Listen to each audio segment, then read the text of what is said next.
Bienvenue au 13e entretien européen d'Enghien-les-Bains. Bonjour à vous tous, mesdames et messieurs.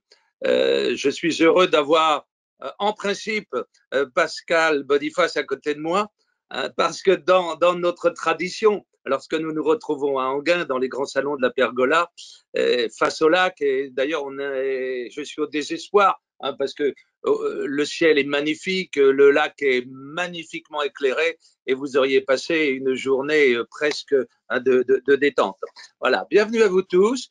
C'est une forme nouvelle qui, en réalité, va ouvrir encore davantage ces entretiens européens d'Enghien, puisque au lieu d'être 350, 400 personnes dans les grands salons de la Pergola, nous allons nous retrouver des centaines, voire des milliers en connexion. C'est tout l'intérêt, je dirais hélas, d'un côté, de cette réorganisation, puisque nous ne sommes pas dans cette chaleur qui est humaine, mais nous sommes en revanche dans une capacité de connexion, de relation, d'intervention qui est tout à fait satisfaisante. Alors, je suis très fier que les entretiens européens d'Enghien continuent. Il y a un an, presque jour pour jour, nous les tenions à Enghien-les-Bains en présentiel, à la veille du premier confinement.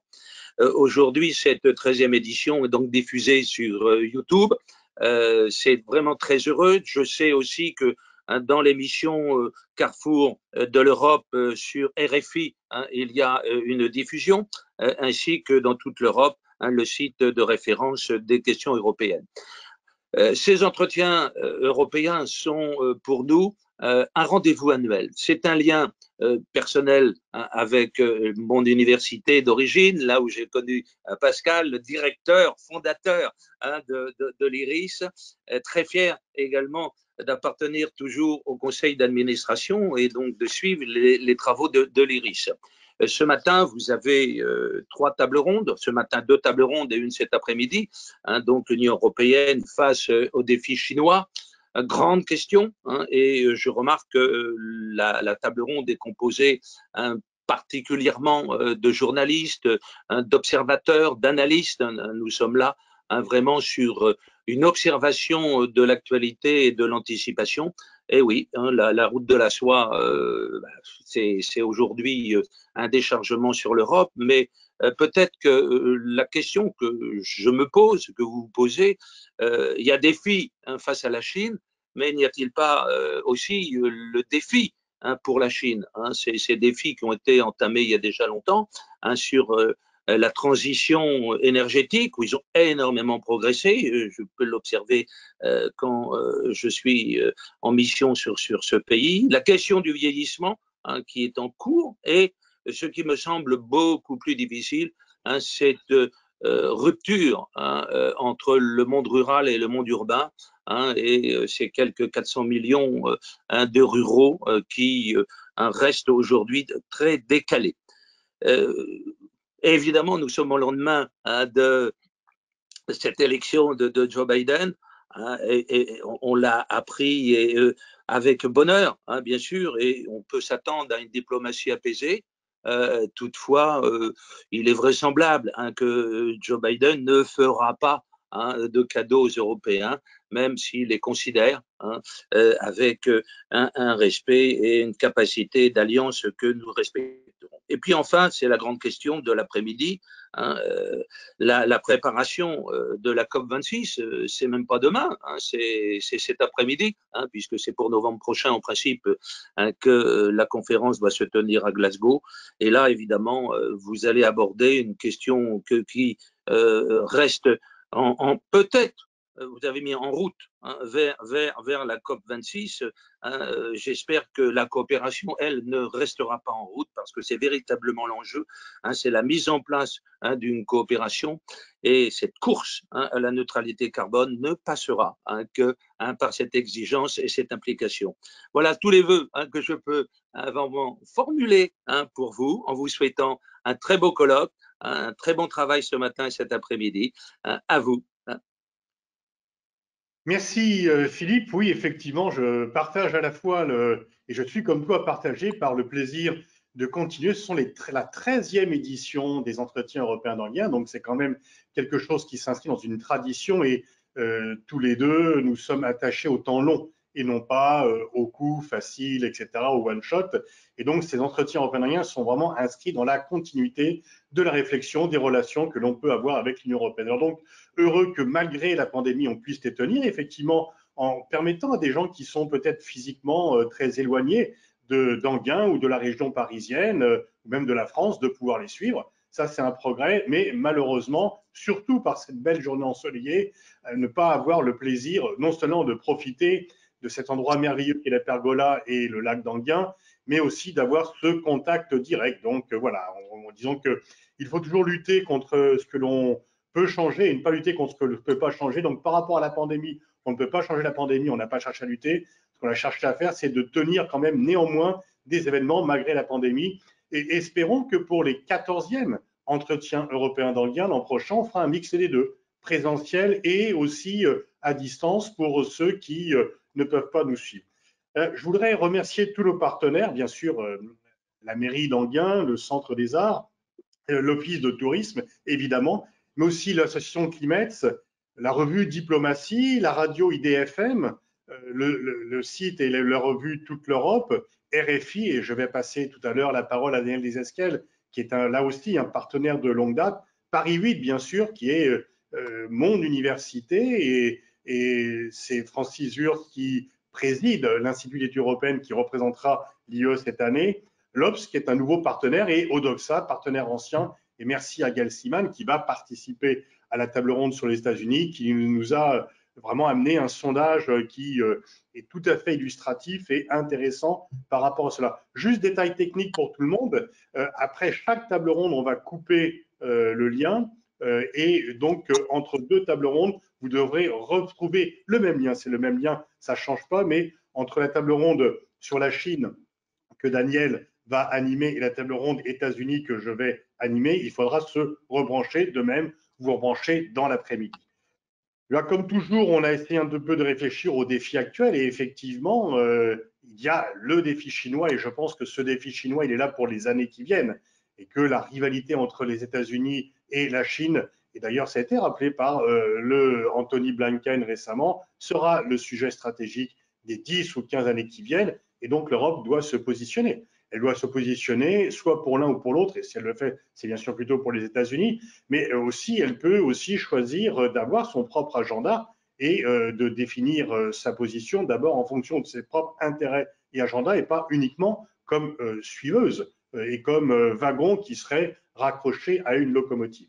Et bien sûr, dans cette optique, il y a une logique de ces deux tables rondes que l'on fait dans la foulée, c'est que l'arrivée de Biden au pouvoir change la donne. Change la donne, et Philippe en a dit un mot, effectivement, nous avons désormais à la Maison-Blanche un président décent, tout simplement, un président qui rappelle que l'Amérique est de retour, et donc c'est une bonne chose, qui remet non seulement les États-Unis dans les systèmes multilatéraux, les accords de Paris, l'OMS, on ne peut que s'en féliciter.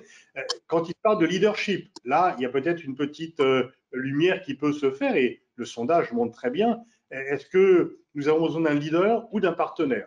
Et là, bien sûr, il faudra voir, et de même que lorsqu'Obama avait été élu par rapport à George Bush, il y a eu un immense espoir, mais des espoirs excessifs, il faut rester lucide par rapport à l'arrivée de Biden au pouvoir. Et puis, dans l'après-midi, Sophia Cabej, dont je salue le talent et l'expertise, animera une table ronde destinée aux défis de la gouvernance climatique. Et je dirais que les deux défis stratégiques majeurs, c'est le duel Chine-États-Unis et le défi sur le changement climatique qui sont là aussi, qui vont structurer les relations internationales. Donc, tout à fait heureux de poursuivre cette belle aventure des entretiens européens d'Anguin. Et donc, vous pourrez poser vos questions. Je pense que Nathalie et Delphine, dont je salue le travail, ont donné à chacun d'entre vous tous les éléments pour que ça soit, malgré la distance, le plus interactif possible. Et finalement, heureusement, la technologie permet, lorsque nous avons lancé les premiers entretiens européens d'Anguin, si la pénible SRAS a eu les mêmes effets que la pandémie de Covid-19, nous n'ayons pas pu tenir ces entretiens. Aujourd'hui, finalement, nous pouvons le faire et on ne peut que s'en féliciter. Donc, une fois encore, bonjour à tous. Merci Philippe de ton accueil fut-il virtuel à la mairie d'Enghien et dans ta magnifique bibliothèque que j'ai le plaisir de connaître personnellement, mais qui est vraiment donne envie de lire et de s'installer dans un fauteuil pour profiter de ces beaux livres. Et je donne tout de suite la parole pour diriger cette table ronde à mon ami et partenaire Daniel Desesquelles. Daniel, à toi de jouer. Bonjour Pascal, merci, bonjour Philippe Scher, et bienvenue pour ce premier débat des entretiens européens d'Enghien. L'Europe, enfin un acteur global, c'est la thématique globale de ces 13e entretiens d'Enghien, alors évidemment avec un défi important avec les Chinois. Alors avant d'entrer dans le vif du débat, je vous propose de vous présenter les 4 intervenants de cette première table ronde. S'ils sont là, je ne les vois pas. Oui, voilà, j'en découvre au moins. Pierre Aski, voilà, je découvre Pierre Aski, François Bougon. Petit à petit, ils arrivent sur l'image. Alors, on va commencer par le premier qui est arrivé, Pierre Aski. Bonjour Pierre. Et alors, il n'y a pas le son, Pierre, il n'y a pas le son. Il faut appuyer sur le petit micro. Alors, ils apparaissent les uns après les autres. Pensez à appuyer sur le petit micro. Bonjour Daniel, bonjour à tous. Bonjour Pierre Aski. Alors je commence par vous, Pierre Aski, évidemment, journaliste, et puis si vous êtes un auditeur de France Inter, l'idéal c'est évidemment d'être un auditeur de RFI, mais personne n'étant parfait, si vous êtes un auditeur de France Inter et que vous avez réglé votre réveil sur 8h17, c'est évidemment Pierre Aski qui vous réveille tous les matins, en tout cas du lundi jusqu'au vendredi. Pierre Aski, journaliste, chroniqueur de géopolitique sur France Inter et à l'Obs, ancien correspondant en Chine pour Libération. Pierre, votre dernier livre, Liu Xiaobo, l'homme qui a défié Pékin, il est paru aux éditions Arte et Ikari. Un mot quand même sur Liu Xiaobo, un des plus grands dissidents chinois, prix Nobel de la paix 2010. J'aperçois, alors il aurait été bien de présenter peut-être en commençant par Sylvie et les deux Sylvie, mais c'est François Bougon qui est arrivé le deuxième sur l'écran. Alors François Bougon, bonjour, journaliste également, longtemps correspondant en Chine pour l'AFP et pour Le Monde. Vous êtes aujourd'hui responsable du service étranger de Mediapart. J'aimerais bien savoir, vous entendre entendre le son de votre voix pour savoir si vous avez bien ouvert votre micro. Bonjour, je crois que j'ai ouvert mon micro. Merci. Votre dernier livre, Hong Kong, l'insoumise, de la perle de l'Orient à l'emprise chinoise chez Talandier. À un moment ou à un autre, évidemment, nous allons parler de Hong Kong. Alors, Sylvie Berman, bonjour. Il faut appuyer sur le petit micro. Voilà, c'est mieux. Je recommence tout. Sylvie Berman, bonjour. Bonjour. Et bien voilà, cette fois-ci, ça marche. Ambassadrice de France, alors je le dis pas dans l'ordre, mais successivement en Chine, au Royaume-Uni et en Russie. Vous êtes présidente du conseil d'administration de l'IHEDN, l'Institut des hautes études de défense nationale. Votre dernier livre, eh bien, il ne parle pas de la Chine, il parle de votre autre passion, de votre, je ne sais pas si c'est le bon mot, passion, en tout cas, il parle du Royaume-Uni. Goodbye Britannia, au revoir. Le Royaume-Uni au défi du Brexit. Il est paru chez Stock, il vient de sortir chez Stock, il doit être en pile sur les bonnes librairies qui, comme on le sait, sont ouvertes puisqu'elles sont des commerces essentiels. Et puis, vous avez écrit aussi un livre sur la Chine. Il est un petit peu plus ancien, mais il reste évidemment très actuel. La Chine en eau profonde, c'est un peu vos rapports avec 40 années d'expérience en Chine. Et puis, Sylvie Matelli, bonjour. Alors voilà, là aussi, il faut ouvrir le petit micro. Hein. Donc, on ne vous entend pas, il faut ouvrir le petit micro, Sylvie.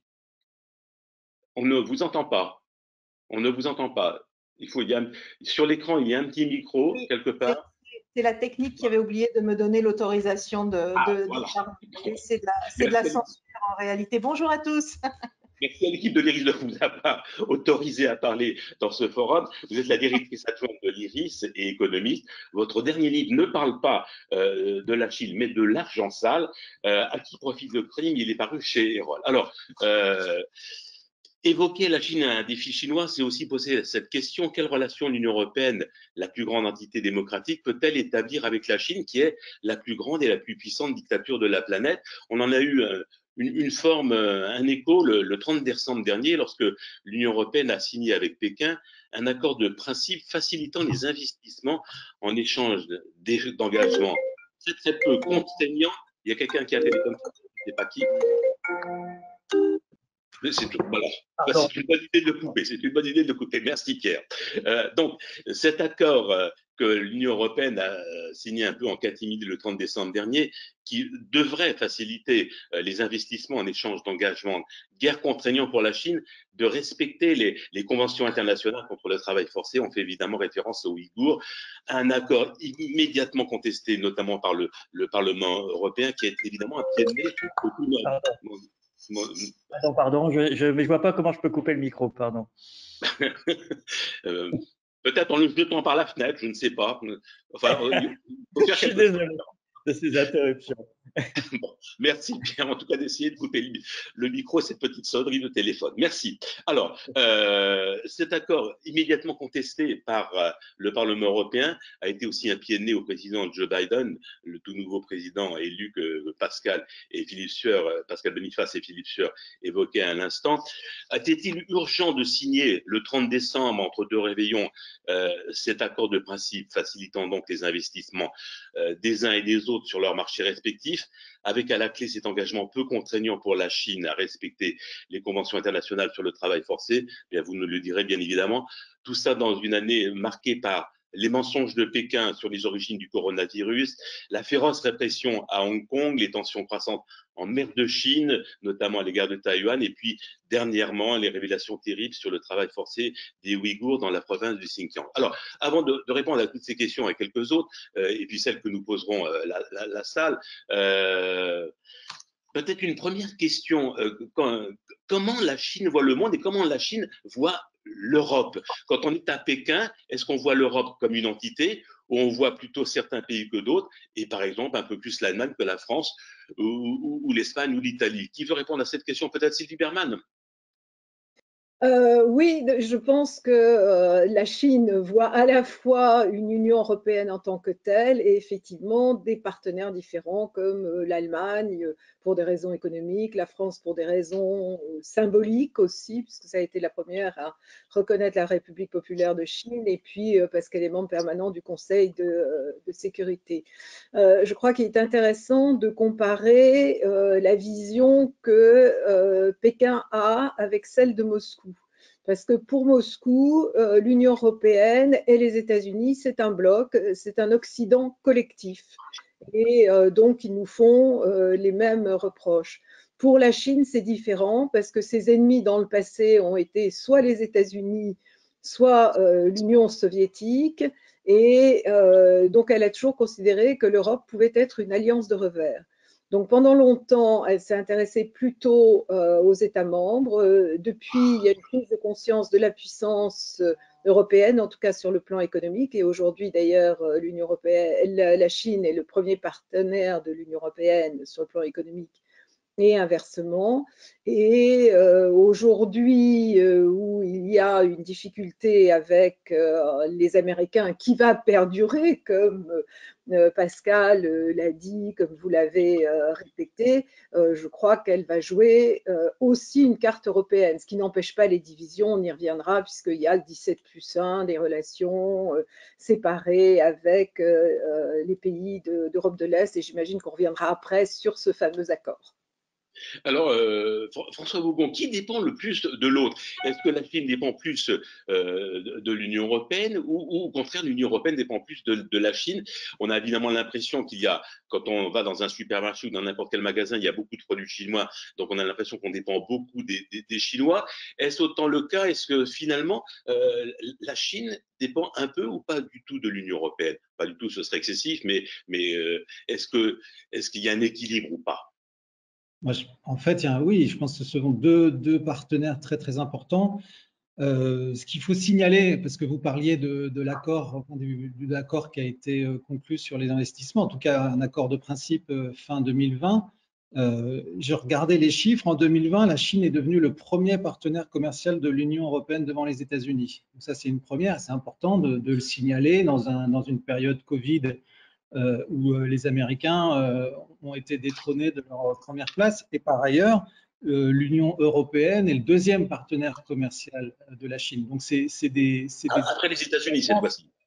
Non, c'est l'ASEAN. Alors ça, c'est intéressant aussi parce que l'ASEAN aussi a pris une importance de plus en plus forte. Et ça montre bien, alors on ne va pas parler des États-Unis, mais ça montre bien aussi qu'il y a un acteur important, et vous en parlerez en tout cas dans la table ronde suivante, c'est les États-Unis dans ce jeu entre la Chine et l'Union européenne. Alors, Pieraski, justement, puisque François Bougon amorce le sujet, finalement, qu'est-ce que les Chinois attendent de l'Union européenne? Qu'elle soit un peu leur allié face à cette guerre froide, qui n'est pas la guerre froide qu'on a connue entre l'Union soviétique et le monde occidental, mais son allié face aux États-Unis, sachant qu'évidemment, les États-Unis attendent un peu la même chose de l'Europe. Alors, la relation a beaucoup évolué parce que pendant longtemps, effectivement, les Chinois ont privilégié sur le plan politique les relations individuelles, bilatérales, avec l'Allemagne, la France, l'Angleterre, les 17+1.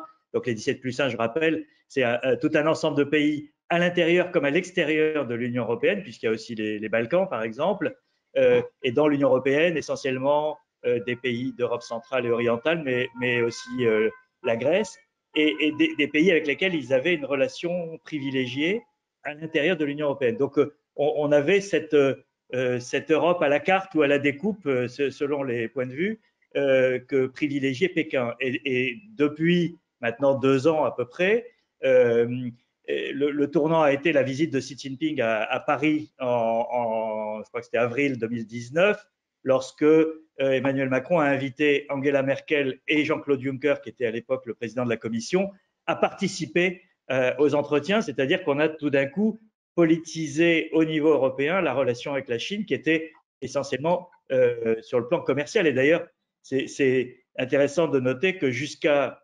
2019, le sommet Chine-UE annuel était du côté chinois au niveau du Premier ministre, qui est donc l'homme qui est en charge des relations économiques et pas du président numéro 1, Xi Jinping. Maintenant, ça a été élevé au rang des chefs d'État. Alors, il devait y avoir un grand sommet à Leipzig sous présidence allemande réunissant Xi Jinping et les 27 chefs d'État et de gouvernement. Ça ne s'est pas fait à cause de la pandémie, mais aussi, je pense, du contexte politique.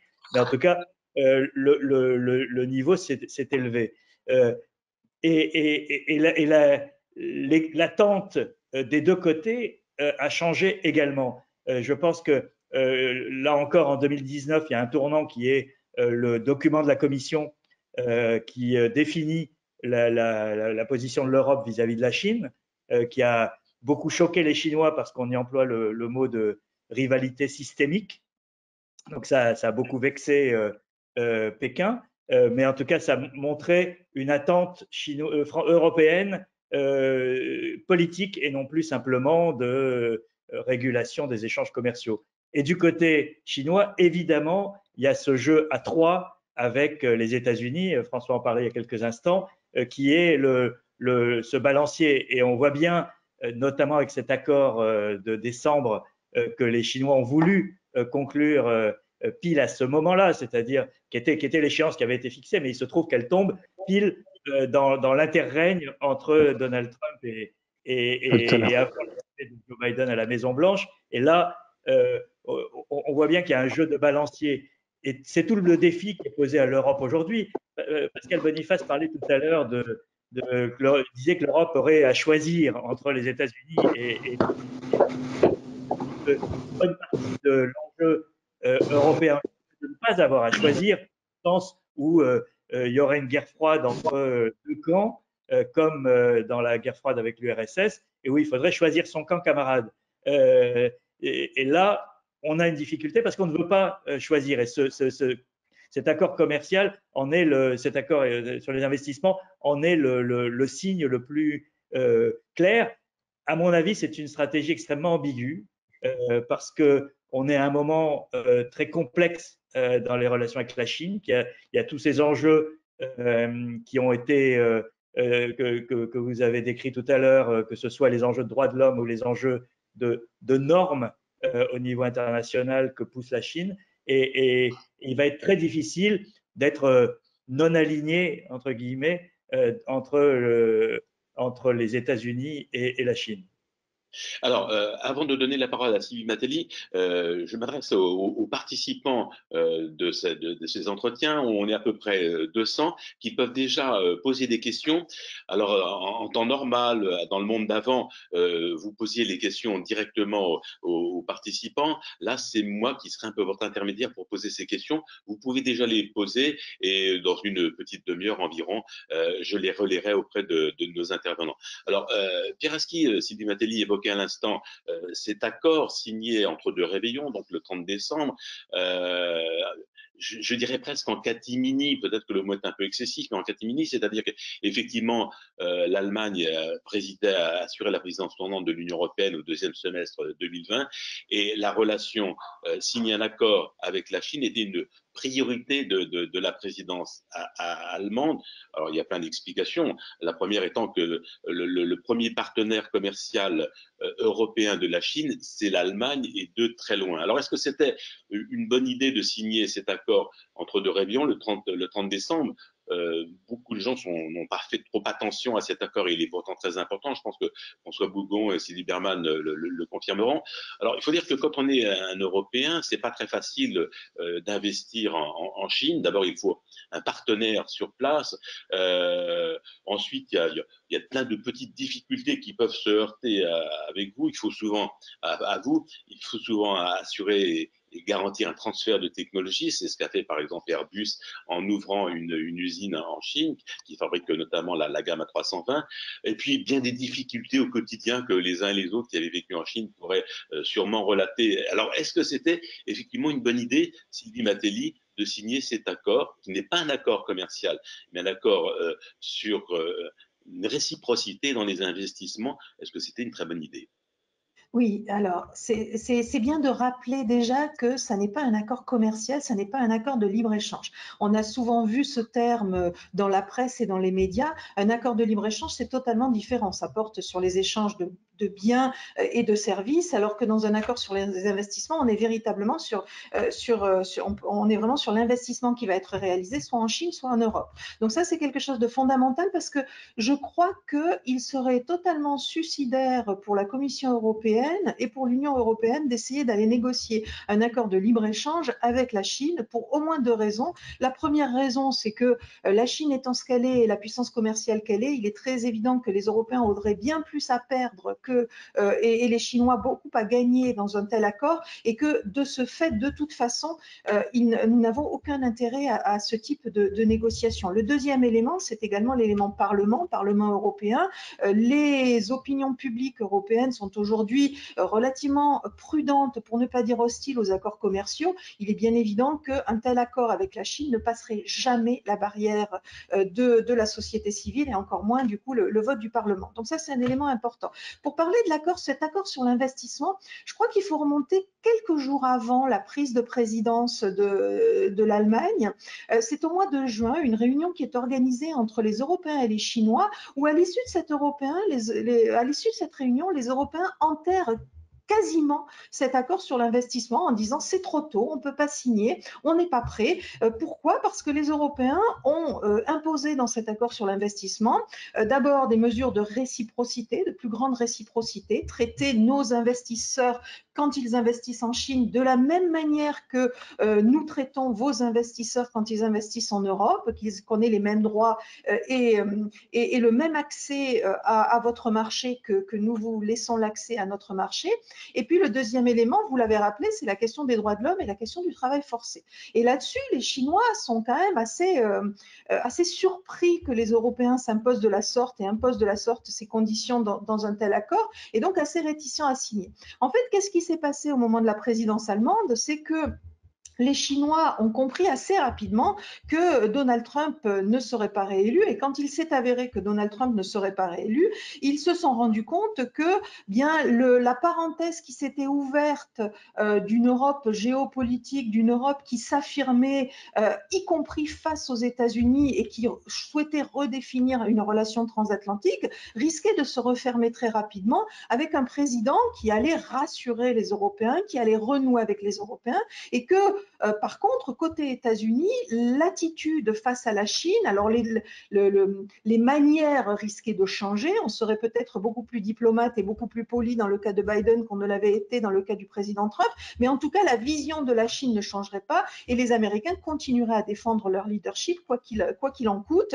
Et de ce point de vue, le risque anticipé par les Chinois, c'était un rapprochement des Européens de la vision américaine vis-à-vis de la Chine et finalement la nécessité très rapidement de construire, de poser des jalons. Et je crois que c'est bien pour ça qu'au mois de décembre, dans l'urgence, et ça les gens de la Commission vous l'expliquent très bien, à quelques jours de Noël, et puis l'accord a été signé le 27 décembre, et puis juste après Noël, eh bien on s'est levé très très tôt parce que les Chinois avaient dit si, il faut que cet accord soit signé avant la fin de l'année, il faut qu'on aboutisse, et avant la fin de l'année, c'était plutôt avant le 20 janvier en réalité, et il faut qu'on parvienne à un accord. Et ils ont cédé sur un certain nombre de points, dont le travail forcé. Alors c'était facile de céder sur le travail forcé, puisque je vous rappelle que pour eux, il n'est pas question de travail forcé lorsqu'on parle des Ouïghours, c'est quelque chose qu'ils ne reconnaissent pas comme tel.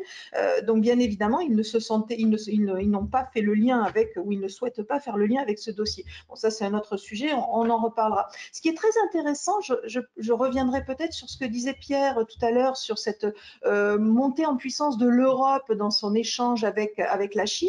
Et je crois qu'effectivement, là aussi, dans ce positionnement de l'Europe, on a eu une dimension Chine, mais on a eu également une dimension quelle place pour l'Europe dans le monde.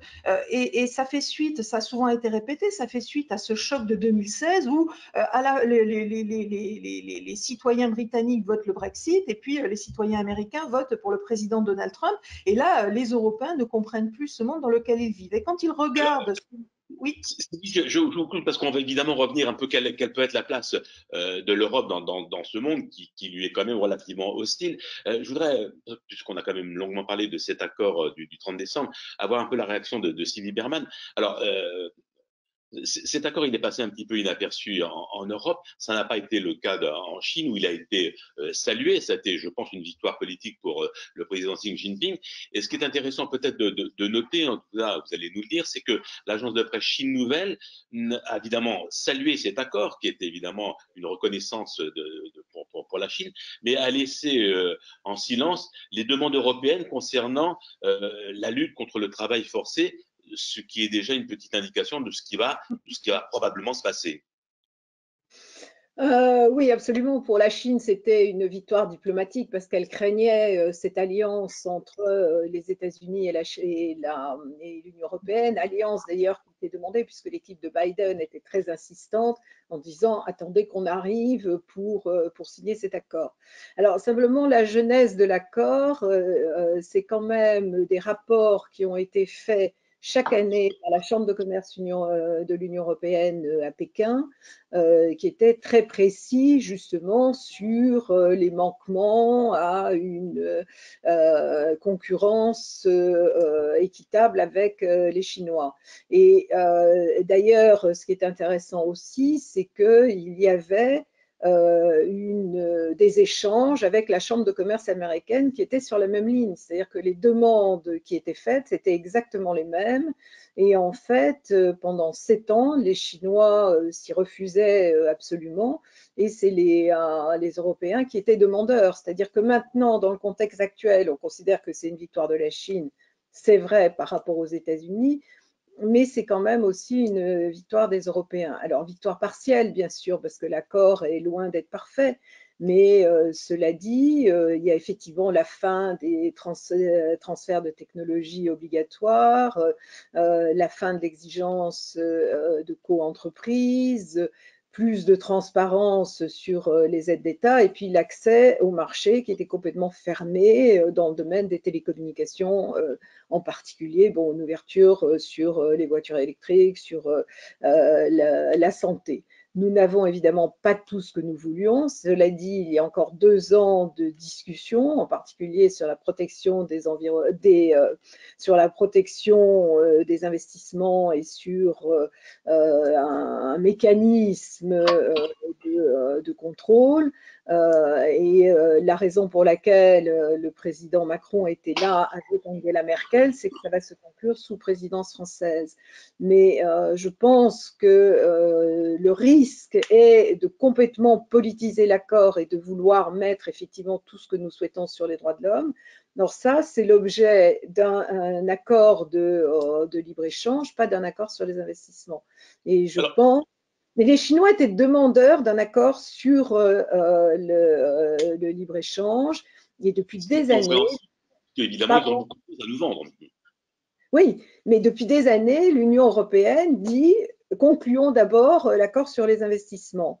Et quand Wang Yi, le ministre des Affaires étrangères, est venu à Paris et Yang Jiechi dans les autres capitales, c'est vrai qu'ils ont promis une réponse avant la fin de l'année. C'était au mois de septembre. Je ne sais pas si on considérait que la victoire de Biden était déjà acquise, mais il ne faut pas oublier que nous étions aussi demandeurs sur ces sujets et que même s'ils sont imparfaits, je pense que notre intérêt, bien sûr, est de poursuivre la discussion jusqu'à la présidence française, mais notre intérêt est d'accepter ce qu'ils ont finalement concédé.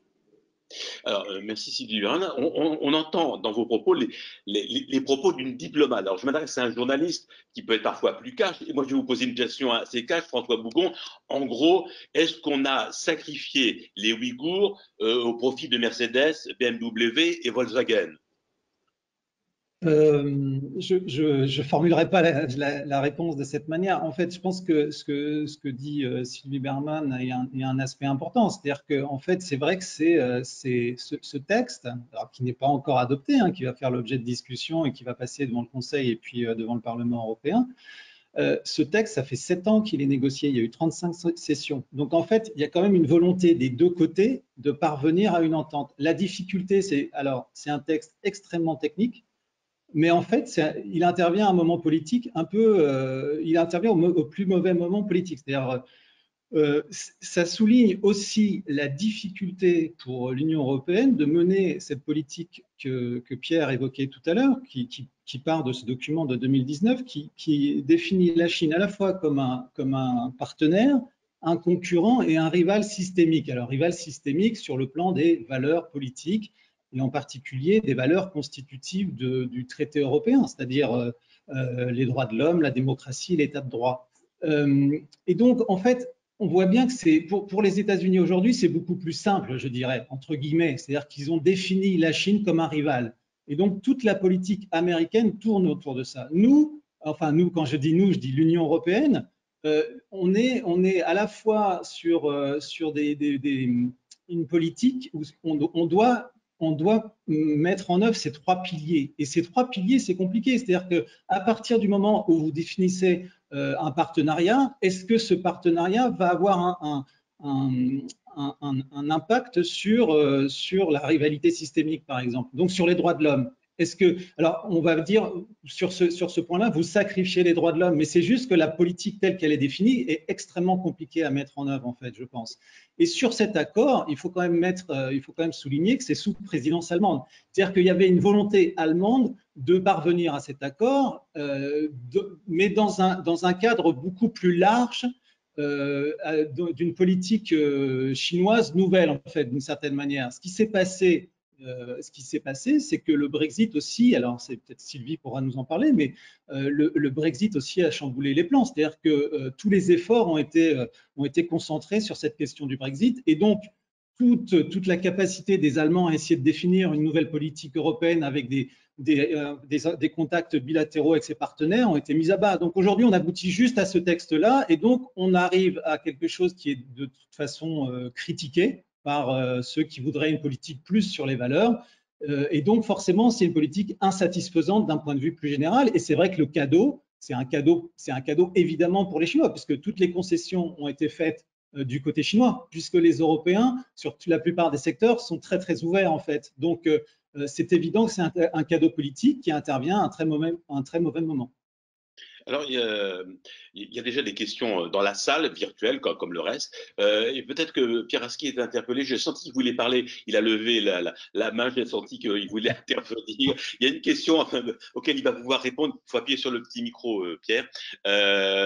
Accord d'investissement, c'est une question de Pascal Verdeau. Accord d'investissement, Pékin s'est engagé à prendre des mesures pour ratifier la convention de l'OIT, l'Organisation internationale du travail, sur le travail forcé. Marché de dupes ou volonté de bouger véritablement, réellement?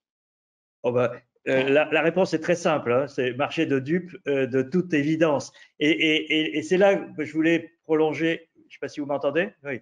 Je voulais prolonger le propos de François, c'est que, et de Sylvie d'ailleurs, les Européens étaient demandeurs de la partie effectivement investissement, rééquilibrage, ouverture de certaines portes, etc. Et à l'arrivée, on a une cote mal taillée, c'est-à-dire que on a voulu éviter la critique qui était de dire oui, mais vous sacrifiez les Ouïghours pour Mercedes, etc. Et donc, on a introduit un élément pour répondre à cette partie-là. Et cet élément est complètement bidon.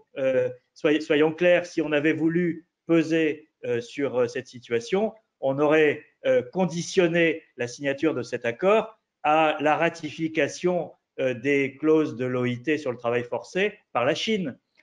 On a accepté une phrase qui est totalement floue sur l'intention chinoise de se conformer à ce que demande l'OIT. Et on a un précédent, et le problème c'est que je crains, je ne sais pas si Sylvie Berman sera d'accord avec moi, mais en diplomatie, il n'y a pas de mémoire, parce que les équipes changent, etc. Jacques Chirac, président de la République, a présenté comme un grand succès de la diplomatie française le fait d'avoir obtenu de la Chine qu'elle signe le pacte des droits civiques des Nations Unies. Je parle il y a 20 ans.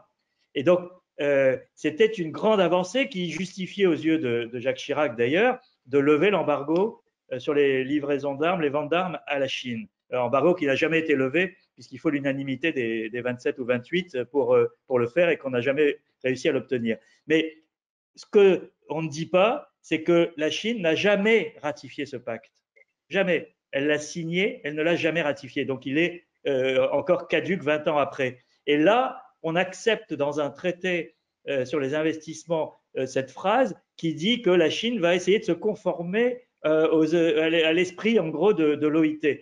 C'est du vent et avec aucun mécanisme de vérification ou voilà. Et c'est pour ça que je parlais d'une cote mal taillée, c'est que soit on ne mettait rien sur ce volet et on prêtait le flanc à l'accusation de ne se concentrer que sur le business et pas sur les valeurs, soit on répondait à la critique sur les valeurs, mais on l'a fait d'une telle manière que, à mon sens, ça ne passera pas la rampe du Parlement européen. Il y a une vraie fronde au Parlement européen contre ce traité tel qu'il est aujourd'hui. Alors, ça peut être un jeu de good cop, bad cop et permettre au gouvernement d'aller voir les Chinois en disant bon, ratifiez ça avant que ça vienne devant le Parlement européen, autrement ça ne passera pas. Ça peut être un jeu diplomatique comme ça. Mais pour l'instant, cette clause sur les Ouïghours est bidon. Et ce que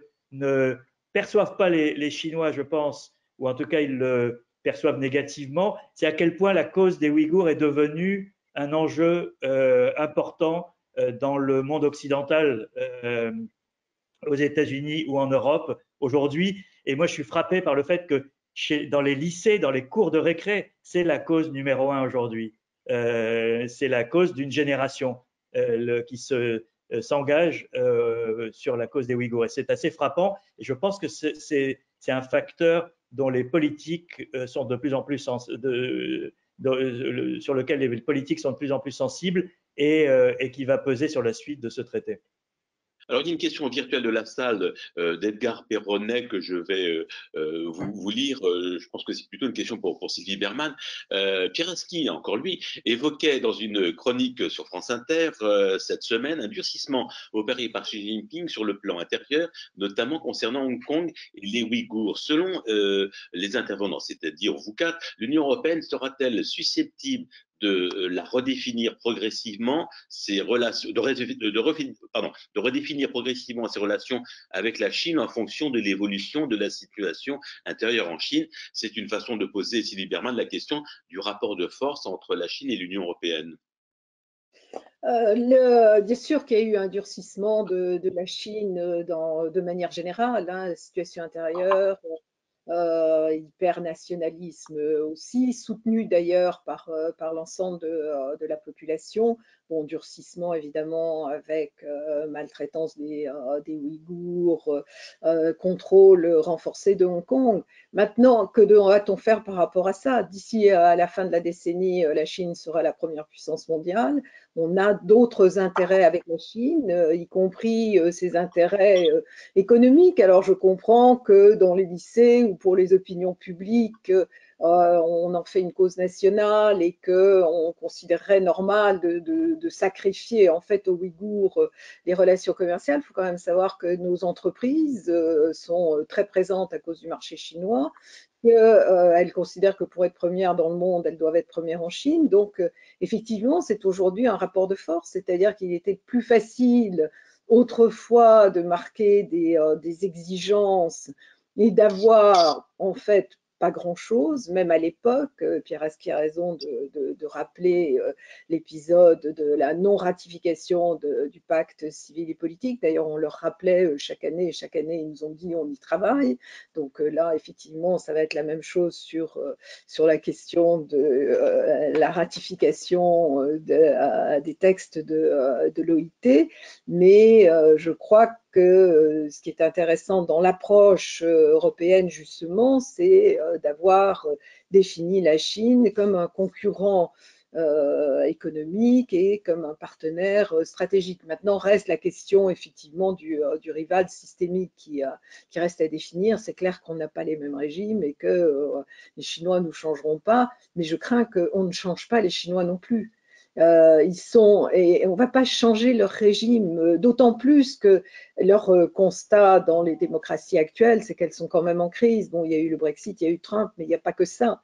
Je veux dire, quand ils voient les gilets jaunes, quand ils voient ce qui se passe en Italie ou même en Allemagne, les manifestations anti-masques aux Pays-Bas, ça conforte pour les dirigeants chinois leur propre système. Donc, il faut être conscient de ça et en tout cas, il ne faut pas vouloir les changer. Je trouve normal d'évoquer la question des Ouïghours, d'évoquer la question de Hong Kong, mais on ne peut pas avoir une politique qui n'est fondée que là-dessus. Et encore une fois, pour revenir à l'accord sur les investissements, c'est un accord sur les investissements et non pas un accord de libre-échange qui serait beaucoup plus large.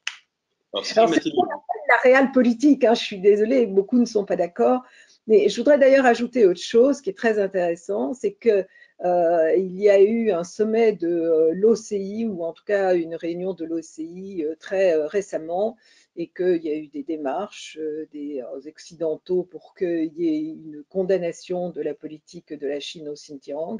L'OCI, donc l'organisation de la conférence islamique, s'y est totalement opposée et a critiqué la position de la Birmanie sur les Rohingyas, parce que la Birmanie n'a pas le même poids dans le monde que la Chine. Et ça, c'est aussi une réalité qu'il faut prendre en considération. Alors, Sylvie Matelli, on a écouté Sylvie Berman, nous a dit, nous les Européens, on ne changera pas les Chinois, mais on peut se dire aussi que les Chinois ne changeront pas les Européens. Alors, du coup, quelle est la marge de manœuvre de l'Europe à l'égard de la Chine? Est-ce qu'il y a une prise de conscience? On a dit souvent que les Européens ont été particulièrement naïfs à l'égard des Chinois. On ne va pas y revenir, on a compris notamment dans cette façon d'investir ou non en Chine. Les Européens ont longtemps vu la Chine comme un grand marché et la Chine, vous l'avez dit les uns et les autres, est devenue un rival systémique, mais reste toujours un partenaire et un concurrent. Donc il faudra quand même à un moment, un autre choisir, justement à un moment où l'Union européenne est en train de développer un concept qui petit à petit progresse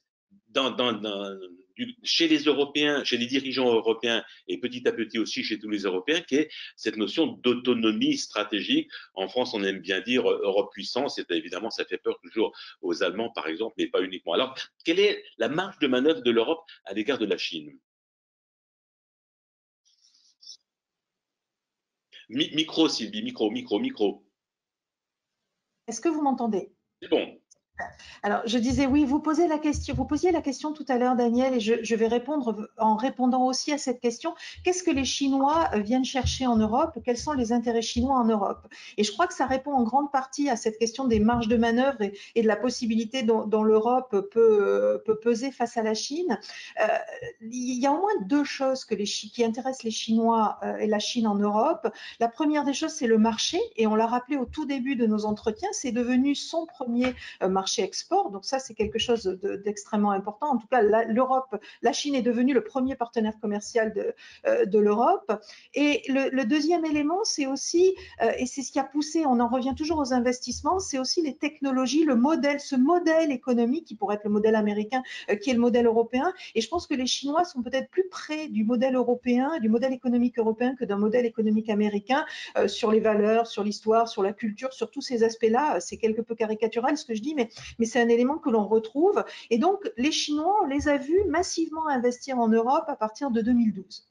Pour des raisons de crise économique en Europe d'une part, et un certain nombre de pays les ont laissés venir et les ont laissés massivement investir. Je pense au Portugal, je pense à l'Italie, je pense à la Grèce, à l'Espagne et aux pays, un certain nombre de pays d'Europe de l'Est, mais également pour des raisons, ils sont venus investir, les Chinois, pour des raisons technologiques. Et quand ils ont commencé à investir pour capter des technologies et des savoir-faire en Europe, ils ont investi en Allemagne. Et là, on s'est aperçu qu'il y a quand même eu vraiment un changement de vision et une prise de conscience. Je crois que le mot de prise de conscience que vous avez évoqué est extrêmement juste, particulièrement en Allemagne. Au moment du rachat, vous vous rappelez sûrement de cette entreprise qui fabriquait des robots, KUKA, qui devait être rachetée par la Chine. Alors, elle a été rachetée par la Chine, mais c'est vrai que ça a fait fortement polémique en Allemagne, avec l'impression que, au fond, des intérêts étrangers venaient racheter des technologies européennes, allemandes en l'occurrence, et finalement capter un certain nombre de savoir-faire allemands dans des domaines qui étaient perçus comme des domaines d'avenir. Et donc, à ce moment-là, les Allemands, en collaboration avec les Italiens et les Français, ont proposé un mécanisme européen de coordination pour filtrer ces investissements. Les investissements chinois étaient directement visés, bien entendu. Ce qui est intéressant, c'est la mue des opinions des pays en la matière. C'est que dans un premier temps, on est dans une relation qui est plutôt bilatérale entre les Chinois et les Européens. Et donc, il y a un certain nombre d'Européens qui ne souhaitent pas un tel accord. Et puis, une telle mesure de filtrage des investissements étrangers. Quand vous regardez, je ne vais pas faire tout l'historique de ce mécanisme de filtrage, mais quand vous regardez ce qui s'est passé en 2020, alors là, on a l'impression que quelqu'un qui se serait endormi en 2019 et qui se serait réveillé au mois de juin, 6 mois plus tard, au mois de juin 2020, il n'aurait plus rien compris aux Européens, parce que là, pour le coup, non seulement le mécanisme de filtrage avait été accepté et en plus avait été amplifié par rapport aux propositions de la Commission par le Parlement européen, mais le deuxième élément, c'est que ce mécanisme de filtrage avait été doublé dans les 6 premiers mois, entre mars et juin 2020, avait été doublé de mécanismes de filtrage des investissements étrangers nationaux et des Européens qui avaient renforcé tout leur contrôle des investissements étrangers, bien évidemment pour éviter que la Chine ne profite de la faiblesse économique de l'Europe et des besoins de financement des entreprises européennes qui étaient en pleine crise du Covid et crise économique qui s'en suivait, n'en profitent pour venir démultiplier leurs acquisitions en Europe. Donc ça, c'est intéressant parce qu'on a vraiment, en quelques mois, une prise de conscience généralisée partout en Europe de ces sujets-là. Et je crois que c'est un élément de réponse à la question que vous m'avez posée, c'est comment les Européens peuvent-ils peser? Je crois qu'on a compris en 2020 qu'on pouvait peser en poussant une certaine souveraineté, une autonomie stratégique. Il paraît que le mot est difficile à comprendre pour les Européens qui préfèrent parler de souveraineté. Donc, en protégeant la souveraineté, et plus une souveraineté uniquement nationale, mais une souveraineté européenne également. Et donc, l'Union faisait la force et que pour peser face aux Chinois, il fallait réfléchir ensemble aux moyens de mettre en place des instruments qui nous permettaient de nous protéger et de préserver notre souveraineté européenne. On va poursuivre un peu ce que vous venez de dire, Sylvie Matelli, avec, je m'adresse à François Bougon, chef du service étranger de Mediapart, avec deux questions de la salle qui prolongent un petit peu ce que vient de dire Sylvie Matelli. Une question de Michel Marois qui dit, l'Union européenne peut-elle maintenir une position commune vis-à-vis de la Chine? Alors, on peut rappeler que lors des négociations sur le Brexit, les Européens, les 27, ont été très, très unis face aux négociateurs britanniques du premier jusqu'au dernier jour. Est-ce que ça pourrait être le cas avec la Chine. Pour l'instant, ça l'est à peu près, mais on n'est pas dans le vif des négociations, puisqu'il rappelons que c'est l'accord qui a été signé, c'est un accord de principe et qu'il va y avoir encore de longues discussions pour le mettre éventuellement en pratique, puisque il n'est même pas sûr que le Parlement européen, c'est plutôt l'inverse, le ratifiera. Alors, est-ce que l'Union européenne peut-elle maintenir une position commune vis-à-vis de la Chine? C'est une question de Michel Marois. Et puis, dans la foulée, une question d'Emmanuel Pi, on a posé beaucoup, j'espère trouver la bonne, la voici. La Chine a beaucoup de fragilité, le parti le sait, le parti est loin d'être uni. Alors, est-ce qu'il y aura une unité des Européens et puis est-ce qu'il y aura une unité des Chinois dans ce monde un peu complexe qu'on a évidemment du mal dont on a un peu le mal à comprendre le fonctionnement lorsqu'on est du côté européen du monde.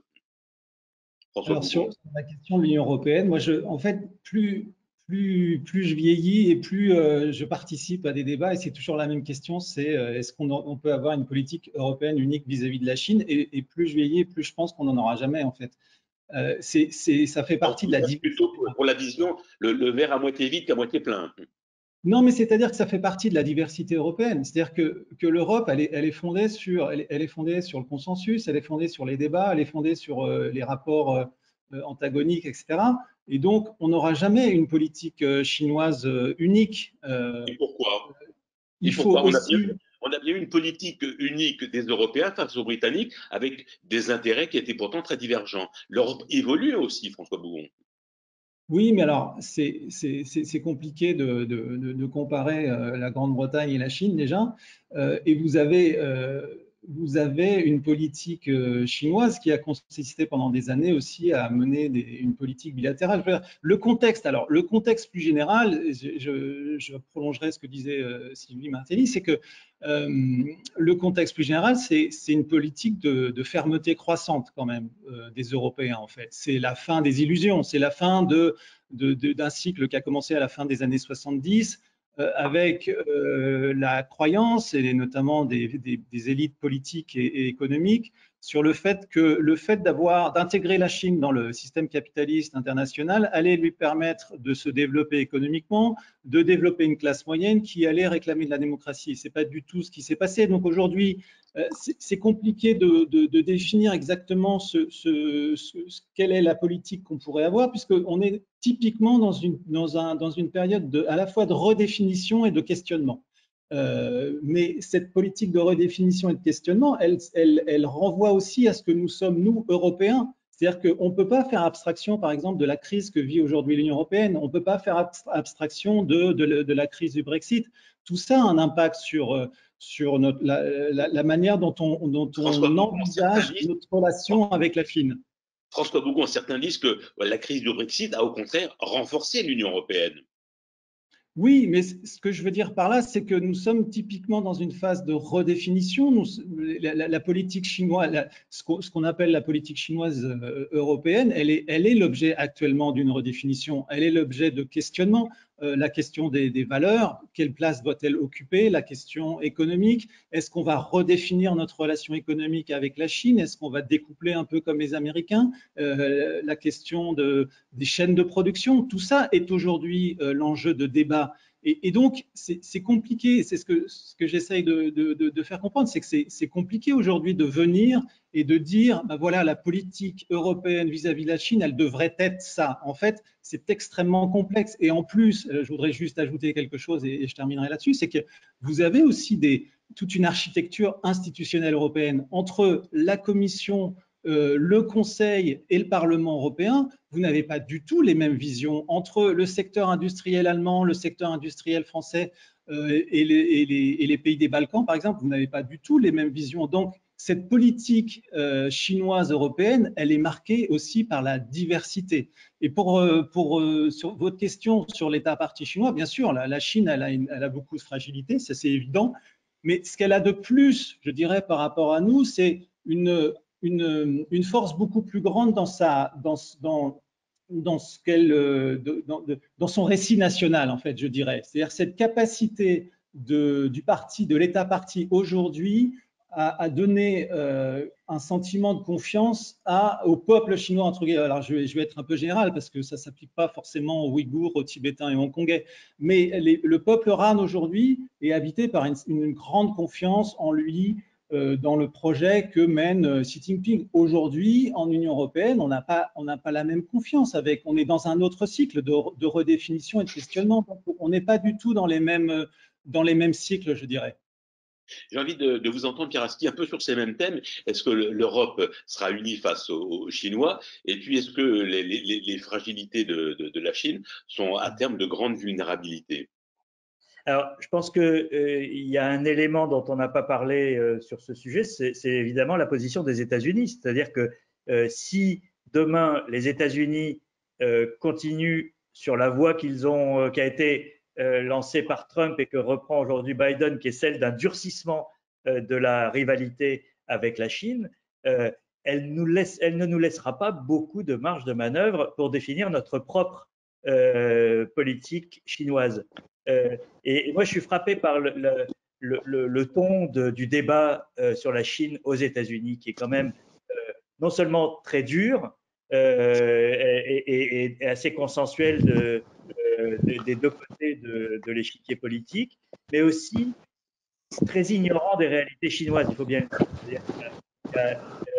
Il y a une partie de l'establishment américain aujourd'hui qui plaque sur la relation avec la Chine ces schémas anciens de la guerre froide et qui s'est trouvé un ennemi idéal avec des bases certaines à cette rivalité. Ce matin, par exemple, j'écoutais sur le réseau social Clubhouse un débat qui était très intéressant parce que pendant la nuit, on a appris qu'il y avait eu une attaque, une cyberattaque sur un réseau de Microsoft, un système de mail de Microsoft, et que 30 000 entreprises américaines avaient été piratées, avaient vu leurs données piratées. Clubhouse, c'est un réseau social qui est assez récent, dans lequel il y a tout le monde de la technologie américaine en particulier qui est présent. Et donc ce matin, il y avait 500 personnes sur un débat sur Clubhouse sur ce sujet. Et je peux vous dire qu'on était dans l'hystérie, c'est-à-dire qu'on était dans il faut que les États-Unis ripostent, on ne peut pas laisser faire ça, etc. Donc il y a une montée en puissance de cette hostilité dans laquelle l'Europe, premier partenaire de la Chine, va être obligée de choisir son camp. Et donc là, tout le débat sur l'autonomie stratégique, il risque de se retrouver en peau de chagrin face à des États-Unis qui n'hésitent pas, et on l'a vu sur l'Iran, à jouer l'extraterritorialité et à imposer aux entreprises européennes ce que Washington décide. Et le rapport de force aujourd'hui, il est toujours le même, c'est-à-dire que l'Europe n'a pas les moyens de résister à de telles pressions américaines. Donc, le monde tel qu'il se dessine aujourd'hui, il est plutôt dans cette configuration-là d'une confrontation croissante dans laquelle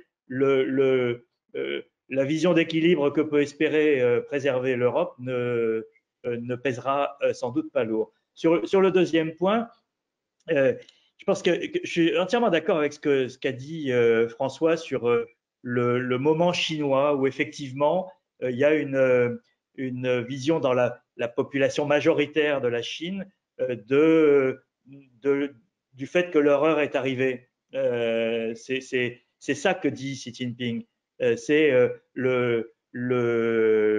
l'Occident est en déclin. Regardez comment l'Amérique n'a pas su gérer le Covid, alors que nous, alors ça c'est tout le récit réécrit par Xi Jinping, mais faisant oublier la première partie et se concentrant sur la deuxième, nous avons réussi à surmonter la crise du Covid. Nous sommes le seul pays en croissance économique, etc., etc. Et il faut bien le dire que si vous êtes aujourd'hui un habitant de Pékin, Shanghai, Canton et de toutes les grandes villes chinoises, qui fait quand même quelques centaines de millions de personnes à l'arrivée, vous avez le sentiment, que le parti vous a protégé du pire sur le Covid, et deux, que l'avenir vous appartient. Est-ce qu'il y a un Européen qui peut dire ça aujourd'hui? Hélas, non. Et ça crée non seulement un déséquilibre psychologique dans la vision de l'avenir, mais aussi une réalité politique. Et quel que soit aujourd'hui, on a très peu d'informations, il faut bien le dire, sur ce qui se passe à l'intérieur du parti, et en particulier au plus haut niveau, c'est-à-dire quelles sont les rivalités, les clans, etc. Mais on a Xi Jinping qui est suffisamment puissant, c'est incontestable, pour imposer sa loi aujourd'hui, et en plus, en faisant jouer la menace internationale. C'est un argument formidable pour resserrer les rangs et museler les quelques voix dissonantes qu'il peut y avoir à l'intérieur du parti. On a un calendrier qui est aujourd'hui très politique en Chine. Il y a en ce moment les assemblées parlementaires, mais ça c'est routinier, c'est chaque année. Mais on a au mois de juillet le centenaire du Parti communiste chinois, de la fondation du Parti communiste chinois, grand moment de célébration du triomphe de ce parti. Et puis l'année prochaine, le 20e congrès du Parti communiste chinois, qui pour la première fois va sans doute vraisemblablement prolonger Xi Jinping pour un 3e mandat, et il deviendra à ce moment-là le leader chinois qui aura été le plus longtemps au pouvoir depuis la mort de Mao. Donc on est dans une séquence qui est plutôt le renforcement du pouvoir et du poids idéologique du parti en Chine à un moment de conflictualité internationale. Donc il y a peut-être des voix dissonantes à l'intérieur du parti, des luttes de clans, et sans doute et je pense incontestablement il y a beaucoup de gens qui voient d'un mauvais œil la manière dont Xi Jinping monopolise le pouvoir, crée un culte de la personnalité comme on n'en a pas vu depuis des décennies en Chine, et gère un certain nombre de crises comme la relation avec les États-Unis, mais elles ne sont pas audibles et elles n'ont certainement pas le poids suffisant aujourd'hui pour inverser le cours des choses en Chine. Donc, Xi Jinping pour l'éternité, c'est ce qu'on presque comprend de vos propos, Pierre. Juste un petit clin d'œil. Bon,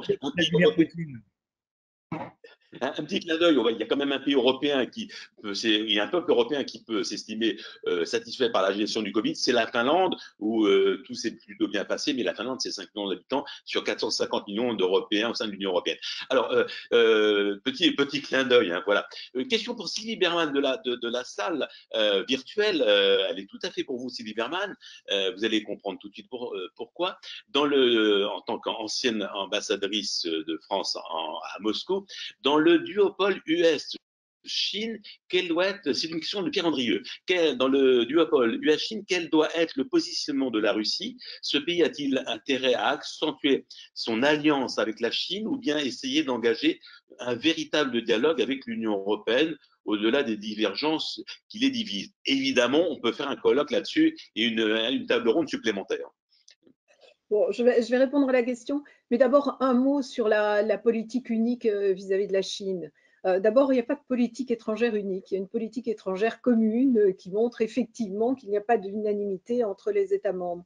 La question du Brexit était différente parce que si chacun des pays de l'Union européenne avait sur tel ou tel sujet un intérêt à une relation bilatérale avec le Royaume-Uni, sur l'ensemble des questions, ce n'était pas le cas, ce qui explique cette politique de solidarité. Et par ailleurs, je trouve que le départ du Royaume-Uni, alors la gestion du Brexit est évidemment positive parce qu'il y a eu cette solidarité. Le départ du Royaume-Uni est plutôt une perte en ce qui concerne le poids de l'Union européenne ou de l'influence, parce que malgré tout, si la Chine regarde bien l'Union européenne, aujourd'hui, il n'empêche que c'était les positions communes des 3 grands pays qui pouvaient exercer une certaine influence. Alors, et d'autre part, la question des relations avec les États-Unis, parce que ce que dit Pierre Aski, c'est qu'on a certainement perdu notre naïveté par rapport à la Chine, mais on est quand même en train de perdre notre naïveté par rapport aux États-Unis. comme alliés systématiques, défendant nos intérêts. Justement, Pierre a évoqué la question des sanctions extraterritoriales. Moi, je l'ai vécu à Moscou. C'est-à-dire qu'au nom de la sécurité ou de principe des droits de l'homme, les Américains nous demandent de ne pas financer tel projet, de ne pas conclure tel contrat, de ne pas être à tel forum économique. Et au bout du compte, la délégation la plus importante à ces forums, c'était la délégation américaine, et ils obtenaient des contrats que nous perdions parce que le Trésor américain refusait que ces contrats aillent à l'Union européenne. Donc il y a une logique de concurrence également. Et enfin, le résultat aussi, c'est que la Chine est désormais plus présente en Russie et finance des projets que nous ne pouvons pas financer. Par exemple, le projet de Yamal, de gaz liquide dans l'Arctique, il est financé par le fonds des routes de la soie et par des banques chinoises. Donc, en même temps, on a un peu tout fait pour que la Chine soit davantage présente en Russie. Alors, est-ce que c'est définitif? Est-ce que ce n'est pas définitif? Moi, je pense que les Russes qui étaient un petit peu réticents et les Chinois qui de toute façon ne voient pas d'alliance, ils trouvent un intérêt réciproque. Pas tellement d'ailleurs un intérêt dans le domaine financier, un intérêt dans le domaine militaire, parce qu'il y a un rapprochement très clair entre les deux. Il y a un soutien russe à des projets chinois, y compris à une défense antimissile.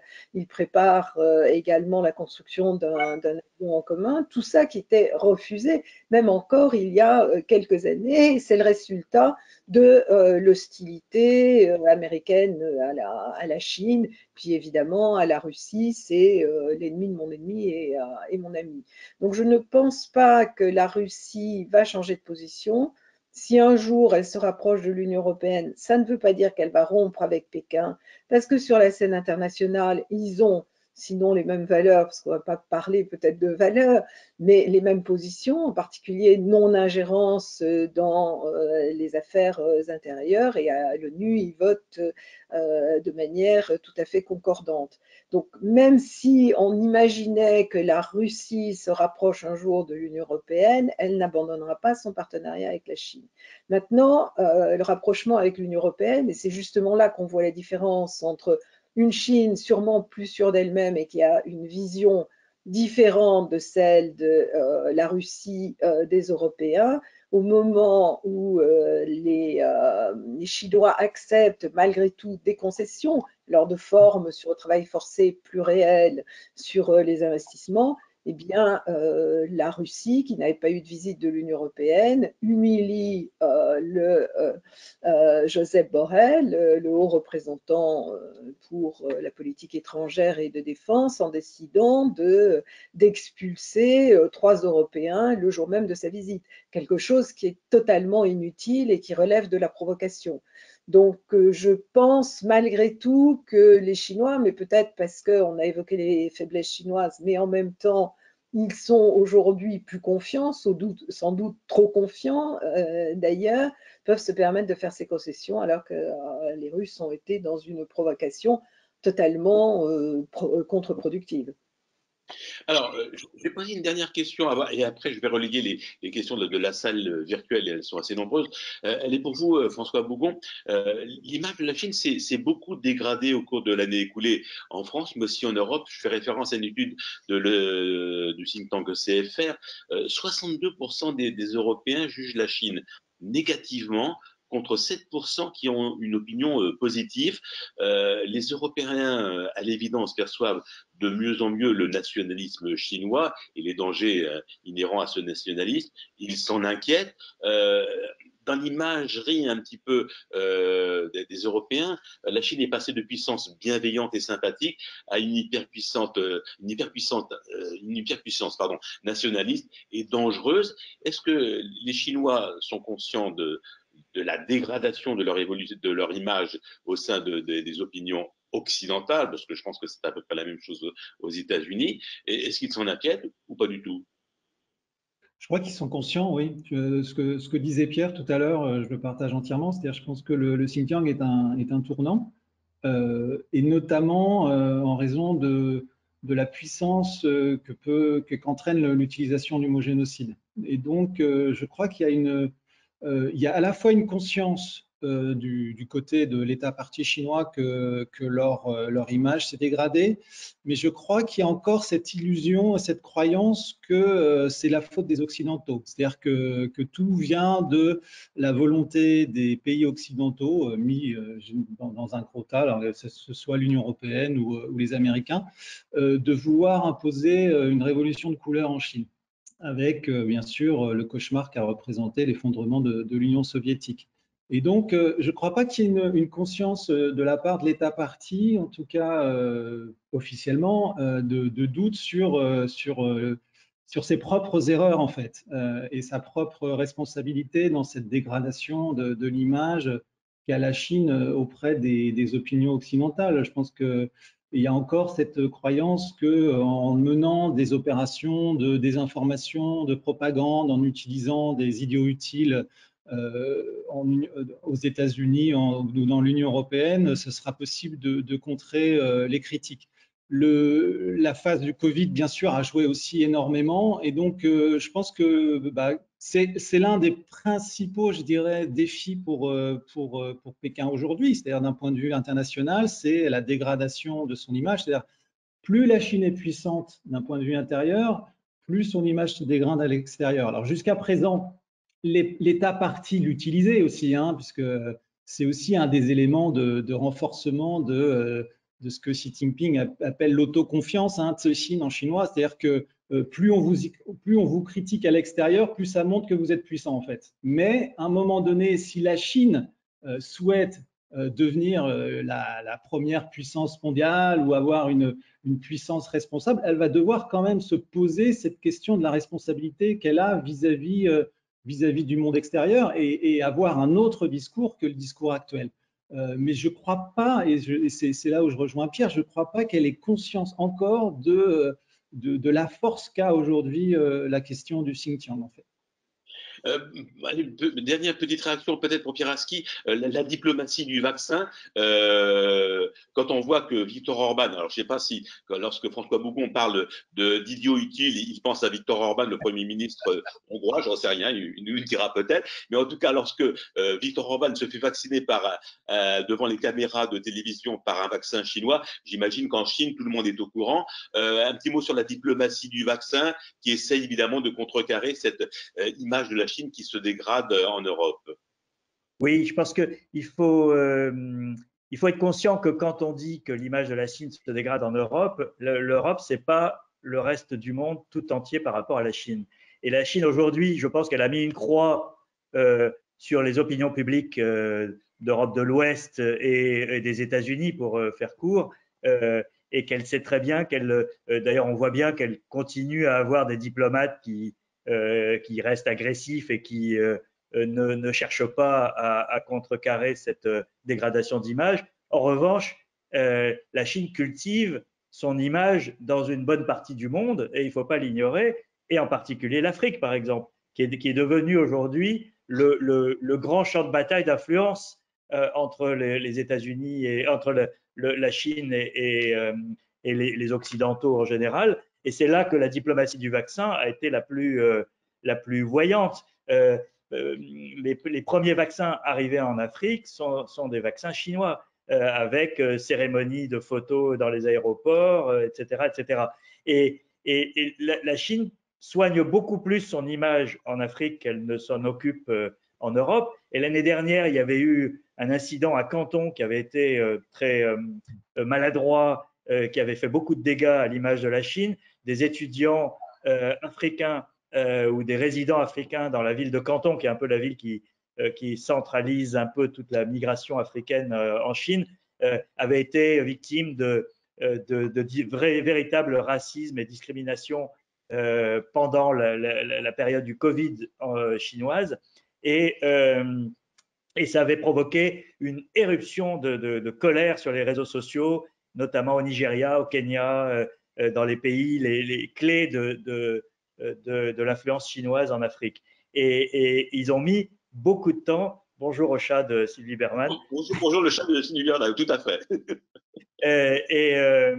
et les Chinois ont mis beaucoup de soins, et je pense que ça explique en partie l'ampleur de leur diplomatie vaccinale pour retrouver les faveurs de l'opinion africaine et de soigner en tout cas leur image de puissance désintéressée qui ne veille qu'à l'amitié des peuples non occidentaux, etc.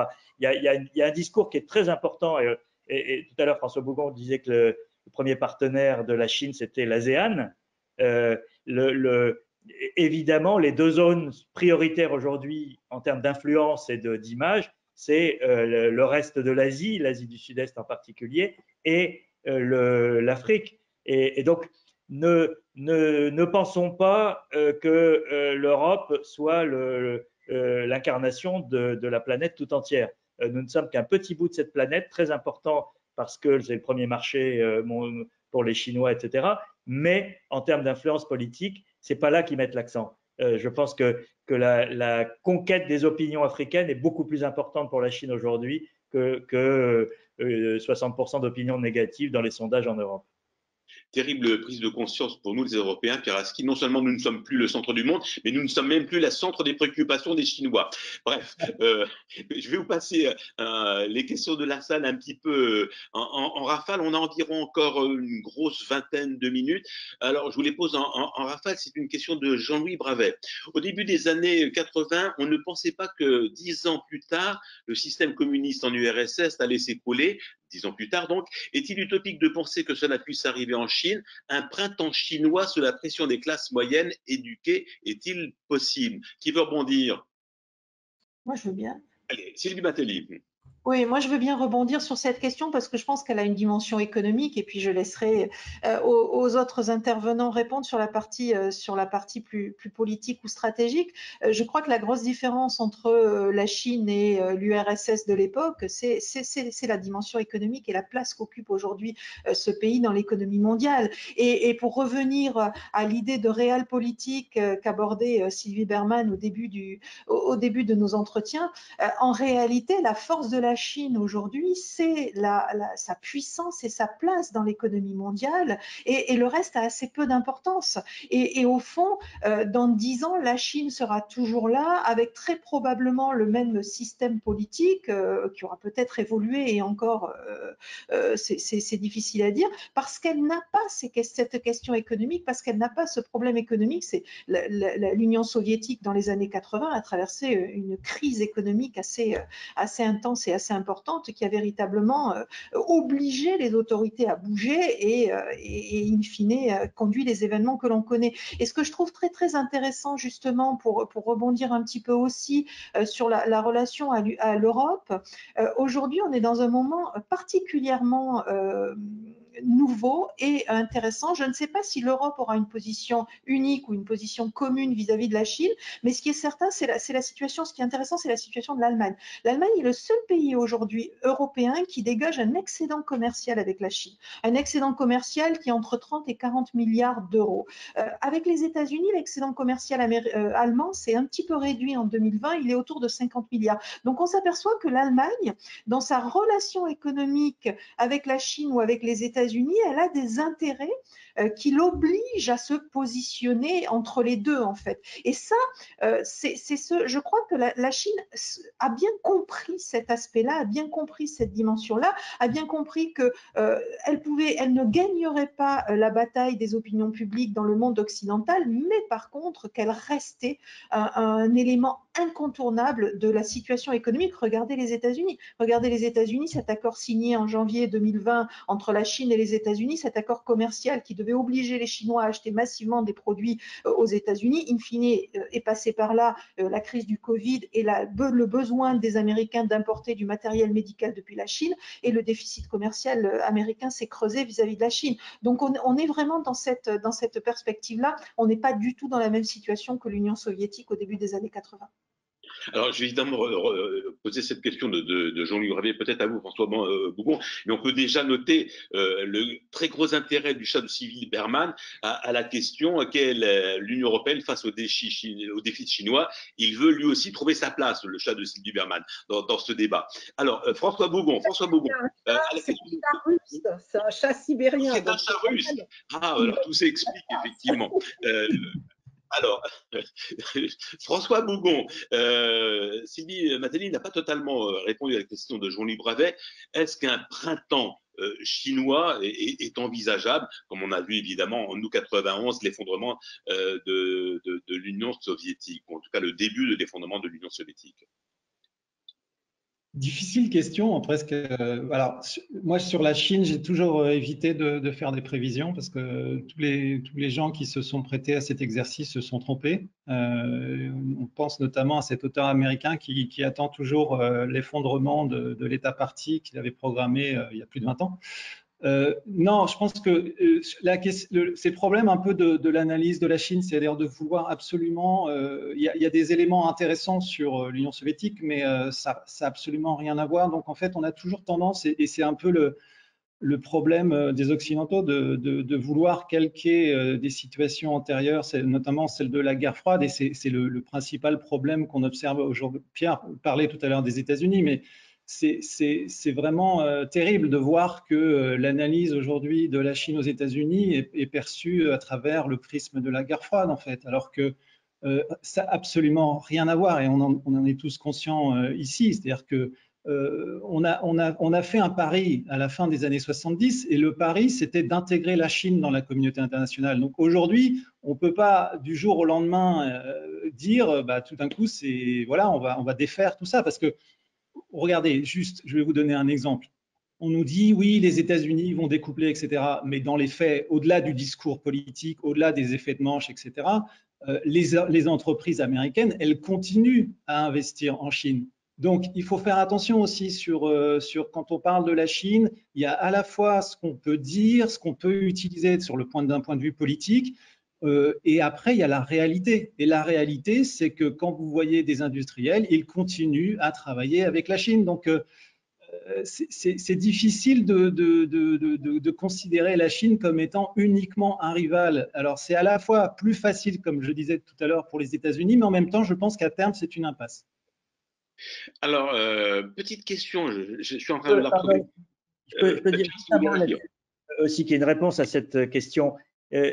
Mettez-vous dans la tête d'un jeune de 20 ans aujourd'hui en Chine, dans une grande ville chinoise. Il a sous les yeux ses parents et ses grands-parents. Ses grands-parents ont vécu l'époque de la misère absolue en Chine. Ils étaient sans doute paysans comme 80% de la population de leur génération et ont vécu des périodes de misère. Leurs parents ont vécu les affres de la révolution culturelle et des troubles politiques, etc. Qu'est-ce qu'il vit le jeune chinois de 20 ans aujourd'hui? Il vit une société qui est certes une société sans liberté, mais qui est une société de relative prospérité, d'accès à tous les biens de consommation qui sont les mêmes que les nôtres et l'univers numérique chinois n'a rien à envier, voire plus à l'univers numérique occidental, censure mise à part, mais en termes de divertissement ou d'opportunités, et une économie qui reste en croissance malgré toutes les difficultés et le chômage des diplômés et plein de problèmes qu'on connaît. Mais enfin, il suffit qu'ils viennent faire un tour à Paris en touriste et à part le magasin Louis Vuitton et le Louvre, il verra d'autres problèmes économiques et sociaux qui ne lui donneront pas l'idée que le monde ici est tellement plus radieux et prometteur que celui qu'il a sous les yeux. Et donc, moi, je pense qu'un jour, il y aura c'est peut-être les enfants de ce jeune de 20 ans qui auront un rapport différent, de la même manière que la génération 68 en France, c'est pas celle de l'immédiate après-guerre, c'est la génération suivante qui a grandi dans une France des 30 glorieuses et qui tout d'un coup s'est réveillée en disant ce monde est pourri. C'est peut-être ce qui se passera en Chine, mais en tout cas, ça n'est pas inscrit dans le contexte de l'évolution de la Chine à ce stade et dans cette période aujourd'hui. Alors, j'aurais Sylvie Varano. Là-dessus. Je suis tout à fait d'accord avec ce que vient de dire Pierre. Et puis, il faut ajouter autre chose quand on fait cette comparaison, même si elle est artificielle, avec l'Union soviétique, c'est qu'en fait, Xi Jinping a été très marqué par la chute de l'Union soviétique et de Gorbatchev. Quand il était à la tête de l'école du parti, c'était une étude de cas et ils font tout justement pour éviter cela. Il considère que l'erreur de Gorbatchev a été d'essayer de réformer le système politique avant de réformer l'économie qui, au contraire, s'est affaiblie. Et c'est aussi la raison pour laquelle ils prennent la position inverse et ils se réfèrent toujours à Tocqueville en disant que le moment le plus dangereux pour un régime autoritaire, c'est l'Ancien Régime et la Révolution, c'est le moment où on libéralise le régime. Et ça peut expliquer aussi le durcissement, même si probablement vis-à-vis des jeunes, c'est pas le bon discours. C'est-à-dire qu'eux, ils ont envie de réussir leur vie et leur carrière. Je suis pas sûre qu'ils croient beaucoup au maoïsme, au marxisme-léninisme et au retour de la propagande. Alors, il y aura une question pour vous, Sylvie Berman, dans un instant, mais tout de suite, elle est plutôt pour Sylvie Matelli. C'est une question d'Hervé Gendreau. Elle est toute simple comme ça, pleine de bon sens a priori, mais la réponse, à mon avis, est un peu plus compliquée. Est-ce que le moyen de pression des Occidentaux n'est-il pas de limiter la sous-traitance à outrance en Chine? Cela revient à financer une partie de la croissance chinoise. C'est toujours la même question, c'est la question du découplage. Et effectivement, idéalement, quand vous ne dépendez pas d'un pays, vous n'avez pas besoin de lui donner des gages en termes en termes politiques. C'est plus compliqué qu'il n'y paraît parce que toute la force aujourd'hui de la Chine, c'est d'avoir réussi à se positionner comme atelier du monde dans toutes les chaînes de production, dans toutes les chaînes de valeur industrielle. Et donc ce découplage, bien, si tant est qu'il soit possible, soit financièrement envisageable pour les Européens ou pour les États-Unis, puisque les États-Unis sont dans la même logique, il prendra énormément de temps et je ne suis même pas sûre qu'il soit souhaitable et qu'il soit possible. Ce qui est certain, c'est que on en revient à la question de la souveraineté. Ce qui est certain, c'est qu'à un moment donné, on peut être plus fort et se donner finalement plus de marge de manœuvre et plus de poids et de levier pour peser face à un pays, une grande puissance comme la Chine, en réfléchissant, en développant une stratégie de souveraineté, c'est ce qu'on évoquait il y a quelques minutes, et cette stratégie de souveraineté, pourquoi stratégie? Parce que ça veut dire qu'à un moment donné, on réfléchit à ce qui peut améliorer notre indépendance et donc dans une négociation ou dans un échange avec un pays, nous donner du temps. Et du temps, on n'en a pas eu pendant la crise du Covid, quand on a eu besoin de matériel médical, quand on a eu besoin de masques, quand on a eu besoin de médicaments, et on s'est aperçu qu'on était extrêmement, beaucoup trop probablement dépendant de la Chine. Donc c'est là-dessus qu'il faut réfléchir. Je ne suis pas sûre que le découplage, soit je rejoins ce que disait François tout à l'heure, je ne suis pas sûre que le bon découplage soit seulement une option, parce que, encore une fois, la Chine, l'économie chinoise et la production chinoise est partout. Et en plus, aujourd'hui, au-delà de l'atelier, depuis 2008, ils sont montés en compétences dans le domaine technologique et donc ils disposent aussi de technologies dont on a besoin pour avancer et pour progresser. Voilà cette question pour Sylvie Berman que j'ai retrouvée. Le peuple Han ne représente que 70% de la masse chinoise. L'empire chinois reste un empire avec la question des frontières Hong Kong, Xinjiang, Tibet et Taïwan, qui sont ses vulnérabilités. C'est un peu la même idée que l'éclatement de l'URSS. Est-ce qu'un éclatement de la Chine est possible compte tenu des différents peuples qui la composent? Peut-être une réponse assez brève parce qu'il y a beaucoup de questions et on a 10 minutes. La réponse est brève, ils font tout pour s'y opposer. Moi, je n'y crois pas beaucoup. Et précisément, là aussi, ils ont le contre-exemple de l'Union soviétique. Alors, je suis en train de chercher d'autres questions. J'aurais aimé Voilà, j'ai pris à mon propre piège. Je vous ai demandé une réponse brève. Vous m'avez fait une réponse brève. J'ai pas eu le temps de trouver la prochaine question. Mais c'est l'affaire de quelques secondes. Alors, pardonnez-moi de ces petites. Alors, elle était très intéressante, mais malheureusement, je l'ai égarée. Tac, tac, tac, tac, tac. Alors, vraiment, je suis absolument désolé. Toc, toc, toc, toc, toc. Ah oui, petite question. On revient à l'accord du 30 décembre sur l'accord de principe sur les investissements. Vous mirez, vous me levez le doigt pour savoir qui veut répondre. Quels sont les secteurs en Chine qui seraient ouverts aux entreprises européennes dans le cadre du nouvel accord d'investissement signé en décembre dernier? Question précise. Qui veut répondre? Ah, personne? François Bougon, je sens que vous Sylvie Berman. Pardon, je l'ai évoqué un petit peu tout à l'heure, c'est le domaine de la santé, c'est le domaine des télécommunications, c'est le domaine des voitures électriques et des sujets qui, en particulier les télécommunications, qui étaient très fermés auparavant. Alors, d'accord. Est-ce que quelqu'un veut rebondir pendant que je recherche? Alors, il y avait une question très intéressante sur le Ouïghour et j'avais pensé évidemment à François Bougon pour y répondre. Encore faut-il que je la retrouve. Ça y est. François Bougon, est-ce que le terme de génocide employé par Raphaël Glucksmann, donc, que l'on connaît tous, et député européen, est adapté à la question des Ouïghours en Chine en comparaison à la Shoah au Rwanda, aux Kurdes, à l'Arménie? Question d'Arthur Labarre.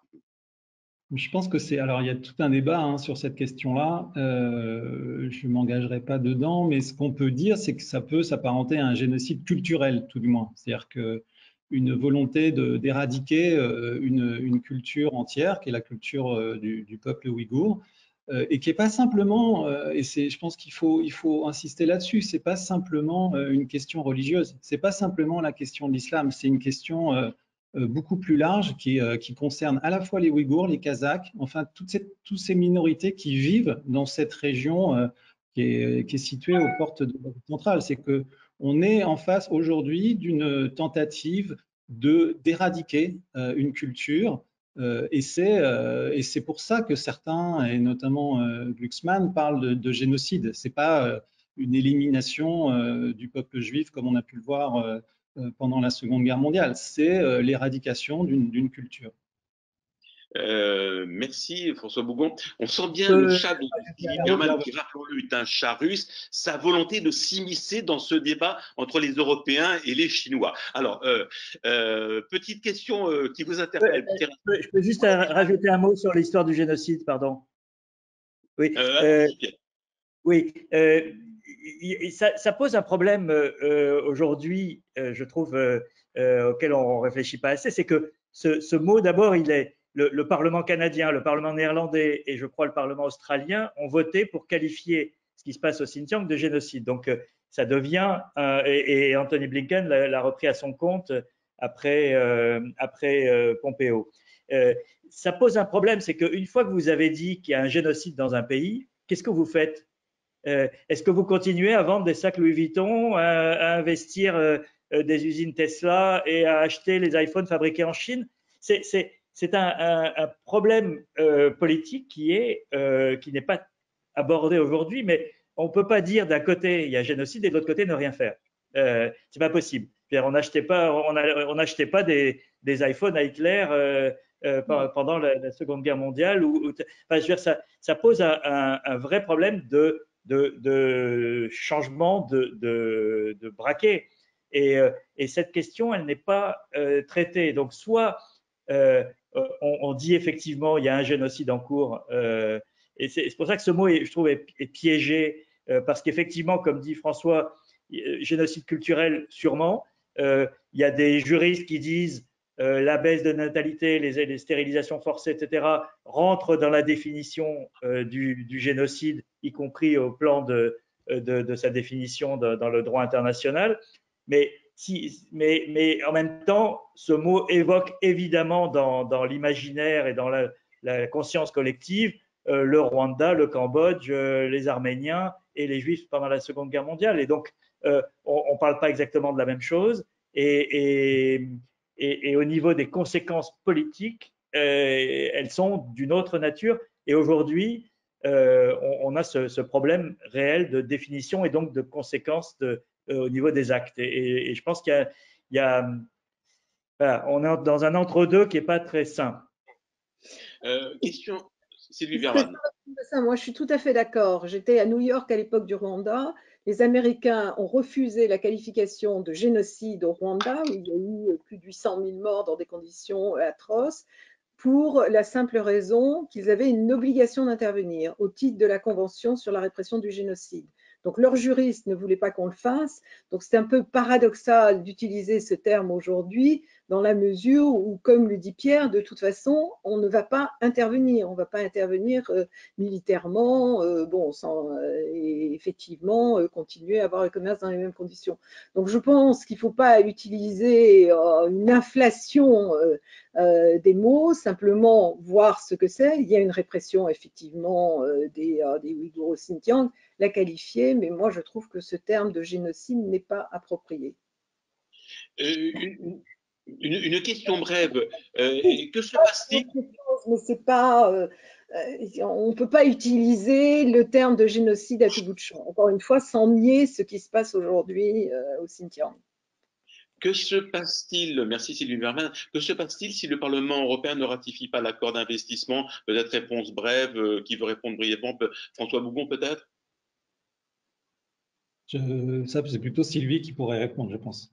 Alors Sylvie, décidément Sylvie. Le texte ne serait pas ratifié, tout simplement, non, il repartirait dans une phase de discussion, j'imagine, mais je n'ai pas la réponse. Il repartirait dans une phase de discussion, très probablement. Est-ce qu'on obtiendra ce qu'on a obtenu dedans déjà, ou est-ce que les Chinois reviendront en arrière? Est-ce qu'on obtiendra plus? C'est difficile à le dire. Mais encore une fois, il reste 2 ans de négociations avant la ratification. Alors, on arrive presque au terme de ce premier débat des entretiens européens d'Anguin. On doit rendre l'antenne, comme on dit en radio, dans 3 minutes à peu près. Petite question de conclusion qui est une question de Marie Bertin.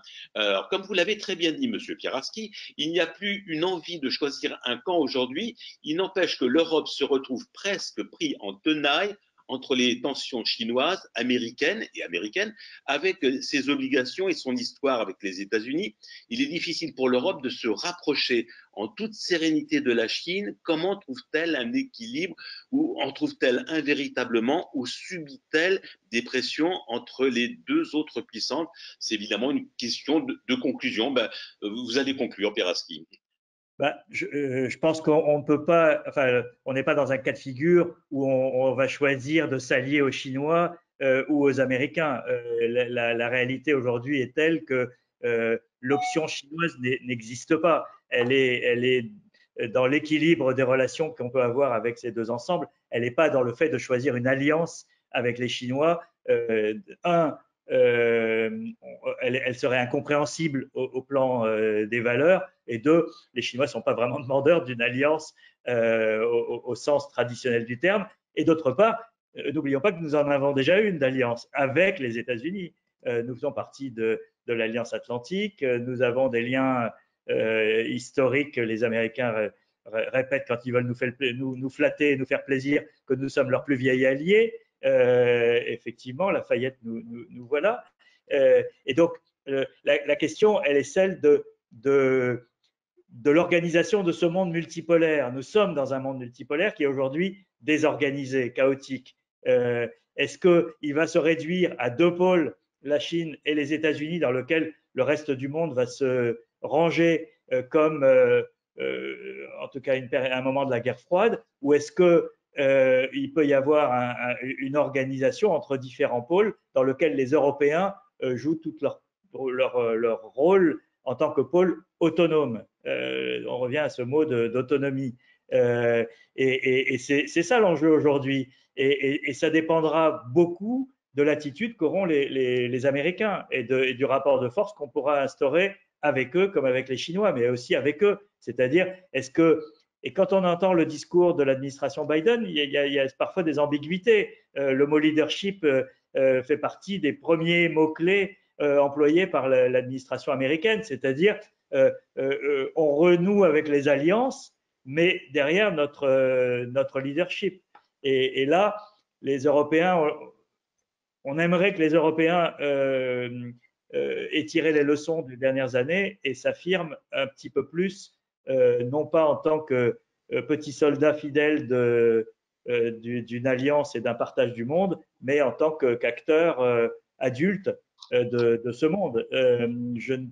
La réponse viendra peut-être dans la table ronde suivante qui porte sur les États-Unis, mais je ne suis pas sûr qu'aujourd'hui les Européens soient prêts à apporter une réponse claire sur ce sujet, hélas.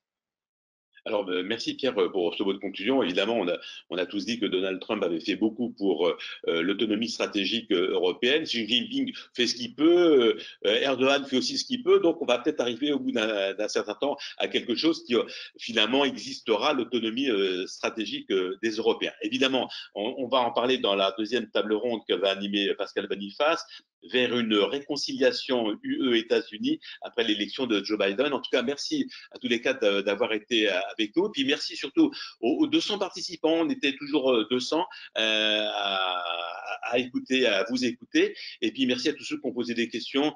Et évidemment, il y a toujours un peu de frustration. Tous ceux qui ont posé des questions, j'ai pas pu tous les relayer, mais globalement, j'ai essayé de le faire le plus honnêtement et le plus généreusement possible. Merci à tous.